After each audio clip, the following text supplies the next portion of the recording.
বিসমিল্লাহির রহমানির রহিম। আসসালামু আলাইকুম। দূরে এবং কাছে যে যেখানে বেশি ভিডিওটা দেখছেন সবাইকে আমন্ত্রণ জানাচ্ছি শান্তাজ কিচেনে ভিডিওটা দেখার জন্য। ভিডিওটা ভালো লাগলে অবশ্যই লাইক কমেন্ট সাবস্ক্রাইব করবেন, শেয়ার করবেন। আজকে নতুন রেসিপি গোলাপ জল মিষ্টি, খেতে দারুণ টেস্টি। পারফেক্টভাবে দেখতে হলে অবশ্যই আমার ফুল ভিডিওটা দেখতে হবে। একটি লাইক দিয়ে ফুল ভিডিওটা দেখবেন, আমার চ্যানেলটির পাশে থাকবেন। চলুন আমরা মূল পর্বে চলে যাই। এখানে আমি মেজারমেন্ট কাপের 3 কাপ চিনি নিয়েছি, 6 কাপ পানি দেব। যতটা পানি চিনি নেব তার ডাবল পানি দিতে হবে। এরকম করে আগে শিরাটা আমরা করে নেব। 2টা এলাচ ভেঙে দিয়েছি। এলাচের সেন্টটা আমার কাছে বেশি ভালো লাগে। আমরা 10 থেকে 15 মিনিট জ্বালিয়ে নেব শিরাটা। মিষ্টি করার আগে অবশ্যই শিরাটা করে নিতে হবে। চলুন আমরা দেখেন শিরাটা ফুটে একদম হয়ে গেছে। এভাবে আমরা আরও কতক্ষণ জ্বালিয়ে নেব। মোট 15 মিনিট জ্বালিয়ে নিলেই হবে। আমার শিরা করা প্রায় শেষ। এখন এই পর্যায়ে আমরা চুলাটা বন্ধ করে দিব। চুলাটা বন্ধ করে রেখে দিয়েছি। চলুন আমরা মূল পর্বে চলে যাই। এখানে আমি 2টা ডিম ফেটে নিব। গোলাপ জল মিষ্টি বানাতে হলে অবশ্যই 2টা ডিম আগে ফেটিয়ে নিতে হবে। তারপর এখানে 2 চামচ চিনি দিয়ে দিব।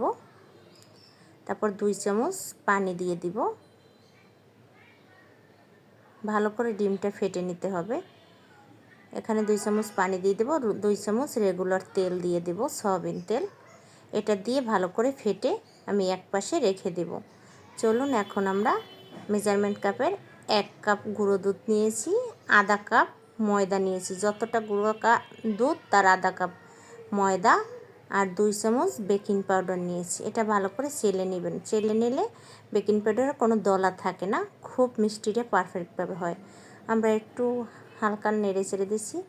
এখন আমরা ডিমটা দিয়ে গুলে নেব। আস্তে আস্তে ডিমটা দিতে হবে, কারণ ডিমের পরিমাণ সবসময় একই হয় না। অনেক সময় ডিম ছোট হয়, অনেক সময় বড় হয়। এই জন্য আস্তে আস্তে দিয়ে ভালো করে আমরা মেখে নেব।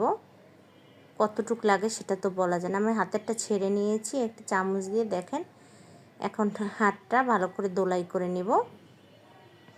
আমরা এই ব্যাটারটা গুলে রেখে দেব কিছুক্ষণ। দেখেন কতখানি ডিম রেখে দিয়েছি আমি। আর হাতে একটু ঘি দিয়ে ভালো করে গোল গোল করে শেপ দিয়ে নেব গোলাপ জলের, বা আপনি চাইলে লম্বা করেও শেপ দিতে পারেন। এটা হচ্ছে আপনার পছন্দ মতন।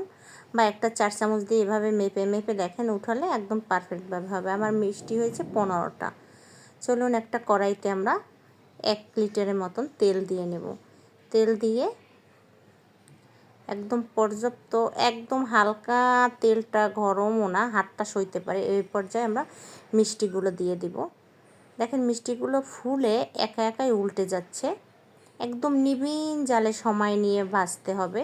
15 মিনিটের মতন মিষ্টিগুলো ভাজতে হবে।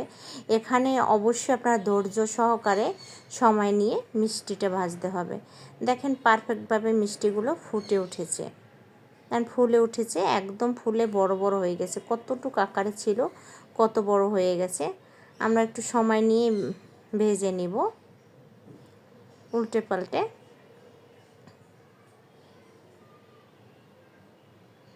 এই পর্যায়ে কালার বেশি কমের জন্য অবশ্যই এটা আপনাদের পছন্দ মতন আপনারা উঠাবেন।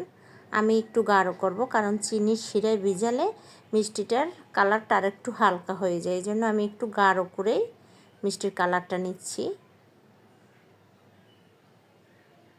কারণ আমার কাছে একটু গোলাপ জল মানে একটু লাল লাল ঢিপ ঢিপ, সেটাই আমার কাছে বেশি ভালো লাগে, খয়েরি খয়েরি।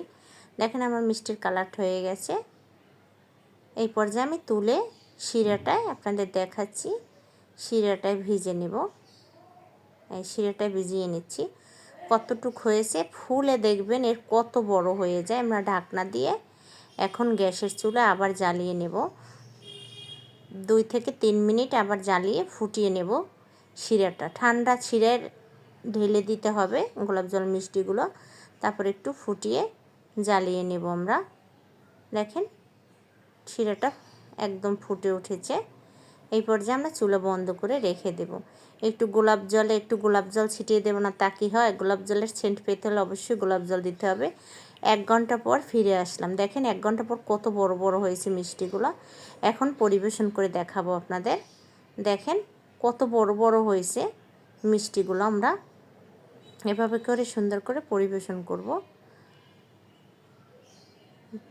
আপনাদের একটা আমি দেখাচ্ছি যে কত নরম পারফেক্টভাবে হচ্ছে। দেখেন পঞ্চি একদম নরম ডেবে যাচ্ছে। একটা কেটে আপনাদের দেখাচ্ছি পারফেক্টভাবে হচ্ছে কিনা। দেখেন একদম পারফেক্টভাবে গোলাপ জল মিষ্টি। এভাবে যদি পারফেক্টভাবে বানাতে চান অবশ্যই আমার ফুল ভিডিওটা দেখবেন। পারফেক্টভাবে মিষ্টি বানাতে হবে না, আর মিষ্টি কিনে খেতে হবে না, অবশ্যই বাসায় বানিয়ে খেতে পারবেন। সবাই ভালো থাকবেন, সুস্থ থাকবেন, নিরাপদে পথ চল। সবাই ভালো থাকবেন, সুস্থ থাকবেন, সকলের সুস্থতা কামনা করি। আল্লাহ হাফেজ।